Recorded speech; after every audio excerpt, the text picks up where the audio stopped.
పోలవరం బనకచెర్లకి టోటల్గా 80,000 కోట్ల రూపాయలు అవసరమని తేల్చారు.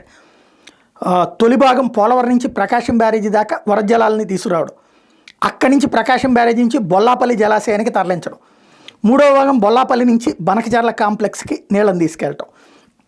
ఇందులో తొలి భాగంలో ఎలాంటి ఎత్తిపోతలు లేకుండా గ్రావిటీ ద్వారా నీటిని ప్రకాశం బ్యారేజీకి తరలించాలి. పోలవరం కుడి కాలువకు ఎక్కడి నుండి నీటిని తరలిస్తారో దాదాపు 6 రెగ్యులేటర్ నుంచి బనకచెర్ల ప్రాజెక్టుకి నీటిని తీసుకుంటారు.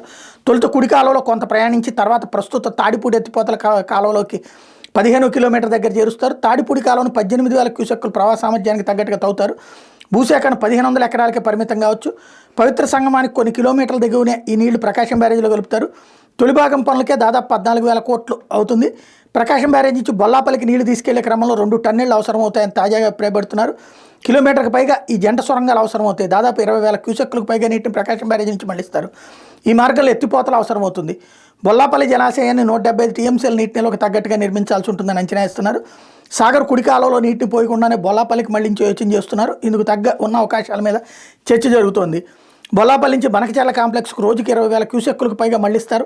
బొల్లాపల్లి నుంచి బనకచెర్లకు దాదాపు 123 మీటర్ల మేర నీటి ఎత్తిపోస్తూ తీసుకెళ్లాల్సి ఉంటుంది. పులుల అభయారణ్యంలో 34 కిలోమీటర్ల మేర సొరంగం తవ్వి నీటిని తీసుకెళ్లాలి. ఇందుకోసం దాదాపు 120 కిలోమీటర్ల మేర కాలువకు తవ్వకం ఉంటుంది. ఈ ప్రాజెక్టు అనుమతులు డిపిఆర్ సిద్ధం చేయడంతో ఎత్తరాలకు దాదాపు 8 నుంచి 9 నెలల టైం పట్టొచ్చని అంచనా. 2026 మార్చి నాటికి టెండర్లు పిలిచేందుకు ఆస్కారం. అంటే వాస్తవంగా ఈ 5 ఏళ్లలో అయ్యేటటువంటి పని కాదు. కేంద్రం నెత్తిన అంటే భవిష్యత్తులో అది ఎవరన్నా వచ్చి కడితే మా వలన కట్టారు అని చెప్పడం. అదే సందర్భంలో దీంట్లో కేంద్రం డబ్బులు ఇవ్వాల్సినటువంటి అవసరం ఉంటుంది. బేసిక్గా అయితే కనుక బనకచెర్ల ప్రాజెక్టు కేంద్రం ఇవ్వడానికి అవకాశం ఉన్నటువంటి ప్రాజెక్ట్.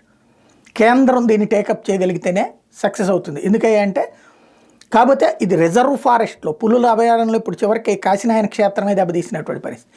అట్లాంటిది ఈ కింద నుంచి సొరంగాలు తవ్వాలంటే ఇప్పుడు ఆ సొరంగాలు అక్కడ చూస్తున్నాం కదా, ఎస్ఎల్బీసీది ఏమైంది అక్కడ అన్నటువంటిది. అలాంటి టెక్నాలజీ దగ్గర చాలా తతంగా ఉంటుంది. కాబట్టి ఇది పూర్తయ్యేటప్పటికి 15 ఏళ్ళు అవుతుందో 20 ఏళ్ళు అవుతుందో తెలియదు. రాష్ట్ర ప్రభుత్వం పెట్టుకుంటే అవ్వదు. మోడీ సర్కార్ తలుచుకుంటేనే అవుతుంది ఇది.